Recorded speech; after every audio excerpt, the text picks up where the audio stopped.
Hi, this is Mariah Nichols from Unpacking Disability, and I'm continuing with Disability Pride Month and subjects related to disability pride and all that stuff. So today I wanted to talk about why do we need to feel disability pride? Why do we need to feel disability pride at all? Doesn't that feel slightly masochistic? Feeling pride in something that's given us grief in our life. Feeling pride over something that essentially isn't working from a mainstream cultural perspective. As a friend said on Facebook, isn't it enough that I accept it? Why do I need to feel pride over it? Well, Brene Brown wrote in Atlas of the Heart, which I have right here, and I am holding up in the video. She wrote that pride is a feeling of pleasure or celebration related to our accomplishments or efforts. And this is authentic pride. It's positive, and it can be felt for ourselves and for others. Like, I can feel proud of myself, proud of you, proud of us. And pride is an emotional response or attitude to something with an intimate connection to oneself due to its perceived value. Oxford defines it as the quality of having an excessively high opinion of oneself or one's own importance. This is from Wikipedia. And this is quoted in the actual blog post, so you can go back to my blog and you can see that post. Hubris, on the other hand, is an inflated sense of one's own innate abilities that is tied more to the need for dominance than to actual accomplishments.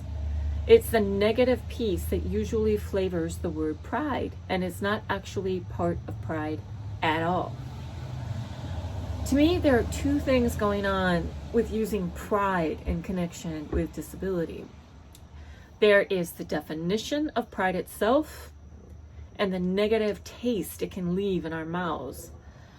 And there is the confusion over feeling like we must feel proud or pride over something that may have simply been something really difficult in our lives. So the feelings that we tend to grow up when we grow up with a disability, the feelings that we tend to feel are shame, like feeling flawed, unworthy of love, belonging, connection, guilt, feelings of what we've done or failed to do, putting others out, been an inconvenience, humiliation, feeling belittled, put down, and embarrassment. Feeling that we've done something that's made us uncomfortable, but is a fleeting and relatable experience. And these definitions, by the way, they come out of Brene Brown's book, Atlas of the Heart. Again, and I have the links and the page numbers at the bottom of the post if you want to read more, which I do encourage you to, just have a better understanding of these different words. So these feelings that I was talking about that we tend to, not all of us, but tend to grow up, when we grow up disabled, experiencing are the shame, guilt, humiliation, and embarrassment. And these feelings plug in to the medical model of disability, that disability needs to be fixed. And they make perfect sense when they're viewed through that lens. So if you're thinking that disability needs to be fixed, you're thinking that disability is this whole bunch of brokenness that needs to be fixed, that it's fundamentally flawed, then these feelings of shame, of guilt, of humiliation, and embarrassment make a lot of sense, right? So we're broken, we're flawed, we need to be fixed. So we feel these things. We feel this shame, this guilt, humiliation. We feel guilt that our families have to go out of their ways to accommodate us. Guilt that everyone in our class must wait bored while the teacher tries to figure out how to enable the closed captions in our Zoom session. We feel shame in who we are when we see ourselves through that lens of the medical model. That we need to be fixed, made well, that our edges and our square pegs need to be shaved off to fit in with the round holes of the world. The social model of disability, however, sees disability as a natural and normal part of the human experience. From the social model of disability, it's the culture that we live in that's the problem. And culture can be changed. Culture is a living expression. It's fluid. It can transform.